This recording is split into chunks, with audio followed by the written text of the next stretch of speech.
மோட்டோல இருந்து Moto G34 5G அப்படிங்கிற ஒரு 5G ஃபோன் லான்ச் பண்ணியிருக்காங்க. இந்த ஃபோனை பற்றி தெரியும் முன்னாடி வீடியோக்கு ஒரே லைக் கொடுத்து ஃப்ரெண்ட்ஸ் அண்ட் ஃபேமிலிஸ்க்கு ஷேர் பண்ணி விடுங்க. முதல்ல பில்ட்லேருந்து ஆரம்பிக்கலாம். கலர்ஸ் அப்படின்னு பார்க்கும்போது இந்த ஃபோன் வந்து பிளாக் மற்றும் ப்ளூ அப்படிங்கிற கலர்ஸில் வருது. அதே ஓஷன் கிரீன் அப்படிங்கிற வெர்ஷன் வாங்கினீங்கன்னா நமக்கு வந்து கொஞ்சம் லெதர் ஃபினிஷிங் மாதிரியான ஒரு பேக் சைடு வந்து கொடுக்குறதா சொல்லியிருக்காங்க. இந்த ஃபோனில் ஃப்ரண்ட் சைடில் ஒரு 6.5 இன்ச்சுக்கான HD+ உள்ள IPS LCD டிஸ்பிளே கொடுக்குறாங்க. 120 ஹெர்ட்ஸ்க்கான ரெஃப்ரெஷ் ரேட், 500 நிட்ஸ் வரையும் பீக் பிரைட்னஸ் போகுது. ப்ரொடெக்ஷனுக்காக எந்த ஒரு கிளாஸும் பயன்படுத்துற மாதிரி தெரியல. மற்றபடி ப்ராசர் அப்படின்னு பார்க்கும்போது ஸ்னாப் டிராகனோட 695 அப்படிங்கிற ஆட்டோ சிப்செட் கொடுக்குறாங்க. ஸோ ப்ராசரோட ரேங்கிங் பட் ஸ்டாட்டிஸ்டிக்ஸை இப்போ நீங்கள் ஸ்க்ரீனில் பார்க்கலாம். ஸோ பேசிக்காக பார்க்கும்போது ஒரு லோயர் மிட் ரேஞ்ச் சிப்செட்டாக வருது. 5G சப்போர்ட் இருக்குது. மற்றபடியாக இந்த ப்ராசரோட பெர்ஃபார்மன்ஸ் அப்படின்னு கேட்டிங்கன்னா ஆப்ஸ் வந்து ரன் பண்ணலாம், மல்டி டாஸ்கிங் டீசெண்டாக பண்ணலாம். கேம்ஸ் அப்படின்னு பார்க்கும்போது என்ட்ரி லெவல் கேம்ஸும் சில மிட் செட்டிங் கேம்ஸ்லாம் ரொம்ப ஹெவியான கேம்ஸ் வந்து எதிர்பார்க்க முடியாது. RAM மற்றும் இன்டர்னல் ஸ்டோரேஜ் எப்படி பார்க்கும்போது இந்த ஃபோன் வந்து 4GB RAM with 120GB storage மற்றும் 8GB RAM with 120GB storage கொடுத்துருக்காங்க. ஸோ இதுவுமே கொஞ்சம் ஆக்வர்டாக இருக்குது. அட்லீஸ்ட் ஒரு 6GB ஆரம்பிச்சிருக்கலாம். அது ஏன் 4GB அப்படிங்கிறது கொடுத்துருக்காங்கன்னு தெரியல. RAM LPDDR4 RAM பயன்படுத்துறாங்க. ஸ்டோரேஜ் வந்து UFS 2.2 வருது. மைக்ரோ SD கார்டுக்கான சப்போர்ட் இந்த ஃபோனில் இருக்குது. ஹைப்ரிட் சிம் செட்டை தராங்க.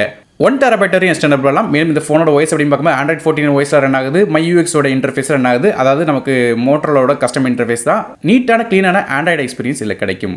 இது போக இந்த ஃபோனுக்கு வந்து ஒரு ஜென்ரேஷனுக்கான ஆண்ட்ராய்டு அப்டேட் வருது. அது Android 15 வரையும் கிடைக்கும். இது போக வந்து 3 வருடத்துக்கான செக்யூரிட்டி அப்டேட்ஸ் தரதா சொல்லியிருக்காங்க. அடுத்தபடியாக கேமராஸ் பற்றி பார்க்கலாம். பேக் சைடு 2 கேமரா இருக்குது. மொதல் கேமரா வந்து 50 மெகாபிக்சலுக்கான ரியர் ஃபேசிங் கேமரா கொடுக்குறாங்க. இது F1.8 அபர்ச்சரில் வருது. ரெண்டாவதாக 2 மெகாபிக்சலுக்கான மேக்ரோ சென்சர் கொடுக்குறாங்க. இது F2.4 அபர்ச்சரில் வருது. மற்றபடியாக ஃப்ரண்ட் சைடுக்கு 60 மெகாபிக்சலுக்கான ஃப்ரண்ட் ஃபேசிங் கேமரா தராங்க. இது போக இந்த ஃபோனுக்கு 3.5 சப்போர்ட் இருக்குது. ஸ்டீரியோ ஸ்பீக்கர்ஸ், டால்பி அட்மாஸ் மாதிரியான சப்போர்ட்டும் இருக்குது.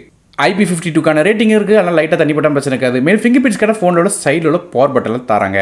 நெட்வொர்க்ஸை பொறுத்தவரை இந்த ஃபோனுக்கு 5Gக்கான SNS support, dual 4G LTE, dual pant wifi, Bluetooth 5.2 மாதிரியான விஷயங்கள் இருக்கு. அதே பேட்டரிஸ் அப்படின்னு பார்க்கும்போது இல்லை 5000 mAh பேட்டரி, 20 வாட்க்கான ஃபாஸ்ட் சார்ஜிங் சப்போர்ட் வந்து சார்ஜ் பண்ணுறதுக்கு USB Type-C போர்ட் தராங்க. கடைசியாக இந்த ஃபோனோட விலையை பற்றி பார்க்கலாம். 4GB RAM with 120GB storage விலை 10,999க்கும் 8GB RAM 2GB ஸ்டோரேஜ் விலை 11,999 அப்படிங்கிற விலையில் வைக்கிறாங்க. இந்த பிரைசிங் வச்சு கம்பேர் பண்ணி பார்க்கும்போது டீசென்டான பிரைசிங்க்கு மோட்டோரோல இந்த ஃபோனை எடுத்துகிட்டு வந்திருக்காங்க. ஸோ ஒரே ஒரு நோட் பண்ண வேண்டிய விஷயம் கேட்டீங்கன்னா டிஸ்பிளே வந்து நமக்கு வந்து டவுன் கிரேட் தான் காரணம். ரிஃப்ரெஷ் ரேட் நல்லா இருந்தால் கூட நமக்கு வந்து HD+ ரெசல்யூஷன் தான் வருது. மற்றபடியாக வந்து ப்ராசர் டீசெண்டாக கொடுத்துருக்காங்க. கேமராவும் ஓகே தான். பேட்டரியும் ஃபாஸ்ட் சார்ஜிங் ஓரளவு கொடுத்துருக்காங்க. ஸோ நீங்கள் மோட்டோரோட G34 பற்றி என்ன நினைக்கிறீங்க அப்படிங்கிறத கீழே கமெண்ட் செக்ஷன் மென்ஷன் பண்ணுங்கள். வீடியோ பிடிச்சா ஒரே லைக் கொடுத்துருங்க. உங்கள் ஃப்ரெண்ட்ஸ் ஷேர் பண்ணி விடுங்க. நானும் டெக் தமிழுக்காக மற்ற வீடியோஸ் நன்றி, வணக்கம்.